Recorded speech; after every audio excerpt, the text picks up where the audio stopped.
Hi, I'm Zoe with Sterling Organic Farm. I grow flowers and vegetables here in northeastern Connecticut, and this is the time of year here in March when we're doing a lot of seed starting, and I thought you might like to learn how we start seeds here so you can pick up some tips if you want to start seeds for your own home garden.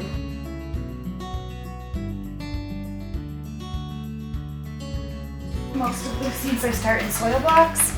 They're these compressed blocks of soil with a little hole in it where you put the seeds. It's really nice because it saves space versus starting the seeds in pots, and the roots of the plants don't get root bound. They don't hit the edge of a pot and then start growing in a circle, which can be really unhealthy for the plants. So to make soil blocks, you need a soil blocker, and I'll show how to use that in just a moment. You need a potting soil that is meant for soil blocks. I use this McEnroe Farm organic potting soil. It's made in eastern New York out in the Berkshires, and it's organic, but it also says excellent for making soil blocks. Not all potting soils hold well together. You'll also need some LED shop lights unless you have a really big south-facing window like me.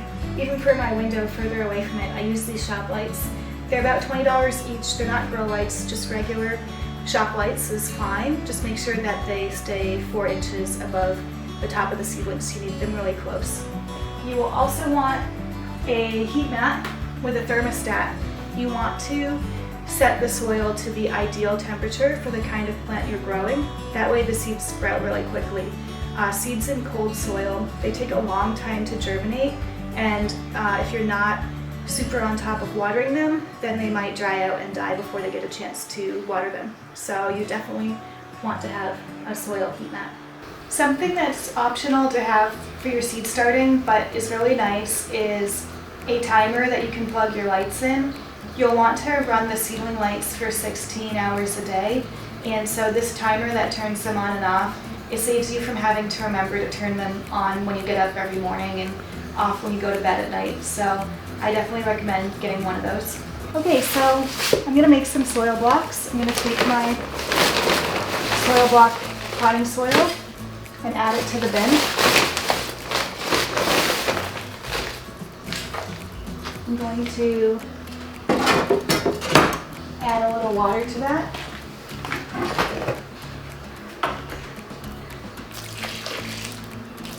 Stir it up.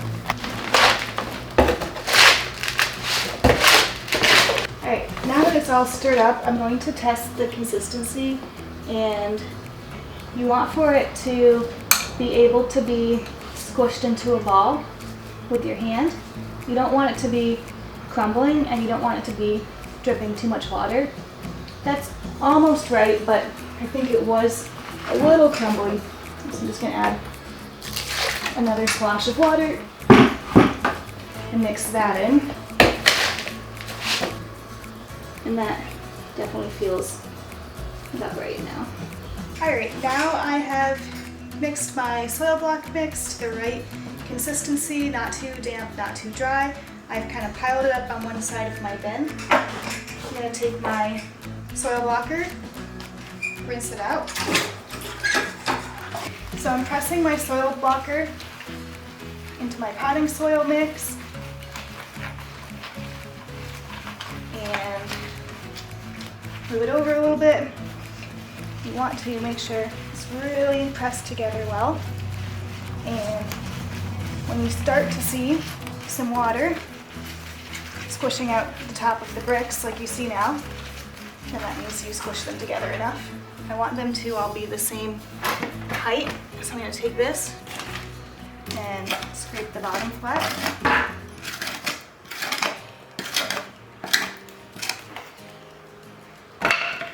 Now, I'm going to bring them over to my tray and set them down in my tray, pump it a few times.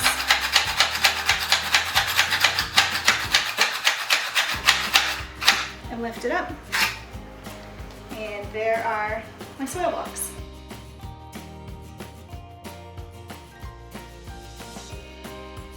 So I am going to seed a tray of Corvair spinach, and spinach is a nice cool weather crop you can plant in the early spring. I usually start my spinach for my outdoor growing fields in early to mid-March, like it is right now, and then I transplant them out into the ground in early to mid-April. My spinach that I grow in the greenhouses, I started back in early February, and it just recently got transplanted out into the ground in the greenhouses. So anyways, I put some spinach seed in my hand, and I like to use a pencil to then just tap a few seeds, or sometimes these are bigger seeds for the spinach. For larger spinach seeds like these, I just sprinkle 3 or 4 seeds into each block. It's important to know what temperatures your seeds like to grow at, because spinach doesn't germinate very well in temperatures above 70 degrees. My spinach, I'm going to keep it here just on the table, not being heated up. My heat mats over there, I'm using those right now to start some sweet potatoes, and those like to be at 75, so you just gotta do a little research, figure out what temperature your seed wants to grow. In a tray like this, I can make 72 soil blocks of spinach, and those then get planted out at about 6 inches apart. So to plant a 100-foot row of spinach on my farm, I use 4 trays like this. I'll typically grow about 3 or 4 rows of spinach like that here in the course of the year, a couple of them in the spring, and then a couple of them in the fall. Usually 1 row in the greenhouse in the late winter, 1 row in the field in the spring, 1 row in the field in the early fall, and then a row in the greenhouse in the late fall. For smaller seeds, I'll use the palm of my hand or a folded piece of paper, and then take the pencil and tap them out. For larger seeds like this, I just sprinkle them in. And if you don't have great dexterity for seeding, there's different kinds of tools you can use that put the seeds in for you as well. So something to look into. But even with all the different tools and equipment needed, I definitely find that it saves money to start my own seedlings versus purchasing them. And you get to read through seed catalogs. It's important in seed starting to know your last frost date. Around here it's May 20th. And then there are all kinds of books and charts you can use that tell you when to start planting your seeds based on how many weeks before your last frost date. So I'm starting spinach here this week. I'm going to be starting some tomatoes and peppers as well, because we're about 10 weeks from our last frost date, and I've already started some lettuce and kale. In this cup I have some fine dirt, so I have a screen over there that I put the potting soil through to get all of the chunks out. You don't want a big hard clump or chunk or stick in your potting soil covering up your seeds, because then the little plant is going to have a really hard time pushing through that. So you got to make some fine soil.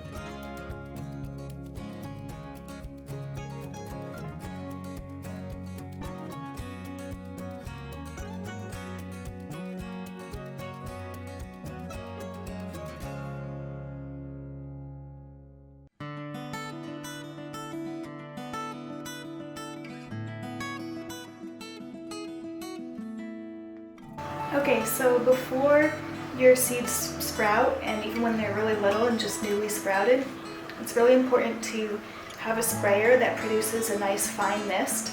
If you water them with a watering can or you spray them with a powerful sprayer, the seeds are just going to get washed away and fall out of your blocks. So I really like this sprayer. You pump it to create pressure, and then you just turn it on, and it makes this nice fine mist to water in your seeds with. It's really important to water the seedlings every day, but also to be careful not to overwater them. Overwatering can cause this fungal disease called damping off that only affects little young plants. So also having the plants at the correct temperature for their specific type on the heat map helps them grow really quickly and get out of that seedling stage before they can get damping off disease. So now we just water these every day for the next 4 weeks and they will be ready to transplant. And so next I'm going to show what the transplanting process looks like.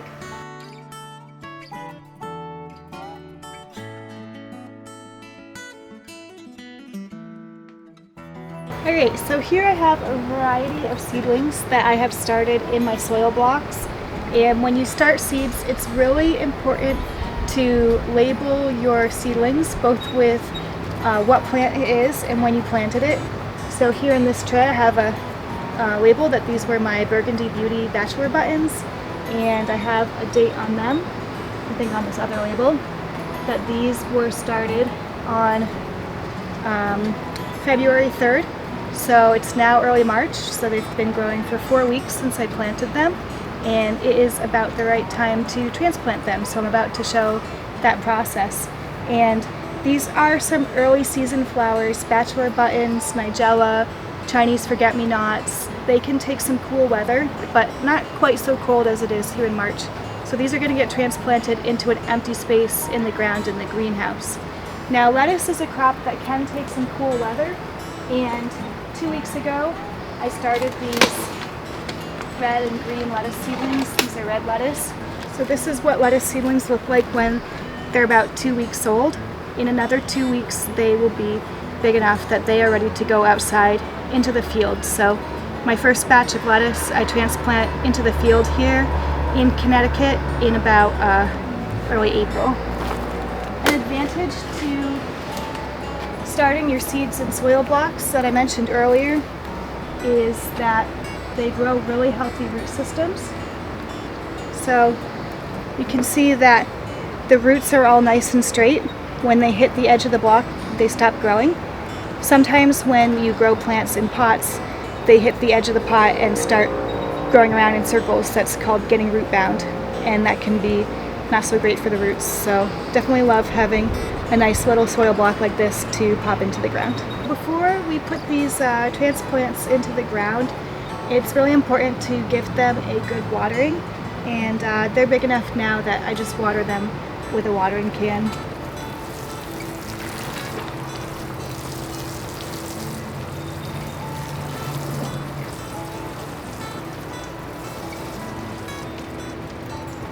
I'm about to transplant, so I'm going to mix up some fish fertilizer to water in my new transplants with. Fish fertilizer, it helps give the plants a nice dose of nutrients they're going to need to grow. It also helps to warm up the soil, which is good for the plants since they've been in more warmer conditions until now. And it's supposed to be 6 tablespoons per gallon. Honestly, I don't really measure, I just do a good pour of it into my 2-gallon watering can of water. Before I pour it out, important step is to roll the bucket around to make sure it's all mixed up. They make this stuff from the bones and guts of fish that would otherwise be thrown out, and it's really good organic fertilizer. It has nitrogen, phosphate, potassium, calcium, all different nutrients that the plants need to grow.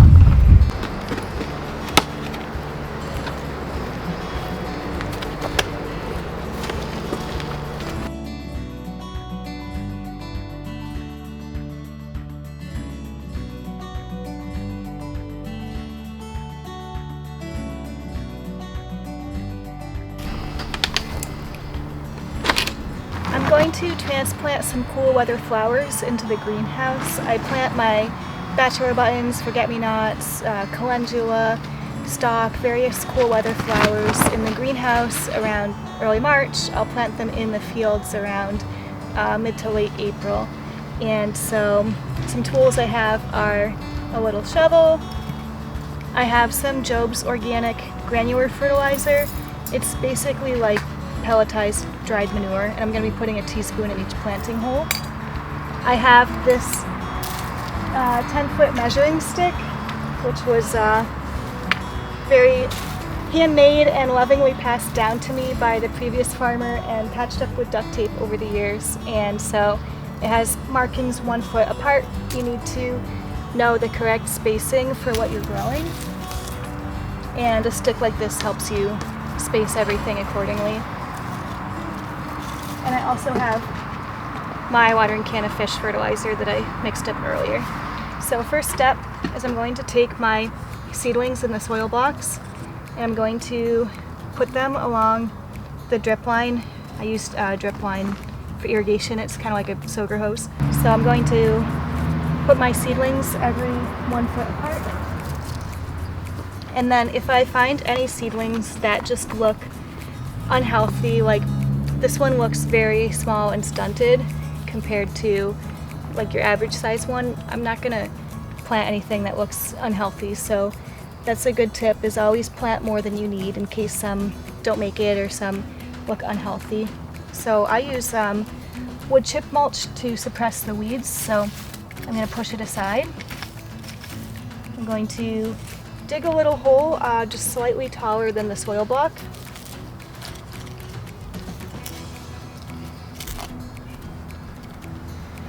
I'm going to put my 1 teaspoon of fertilizer in.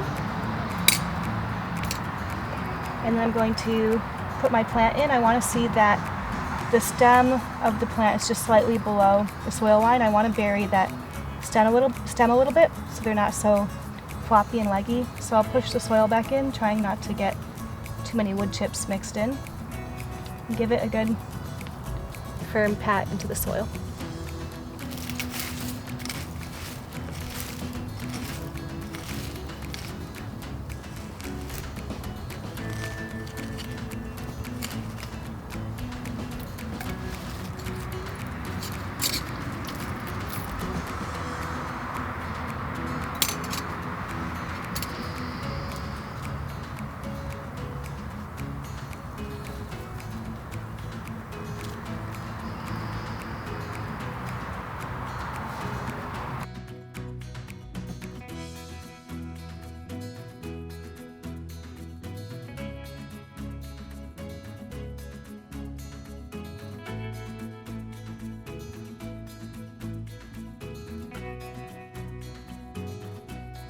Alright, so now that we've done our transplanting, our final step here is going to be watering them in with a nice good dose of the fish fertilizer.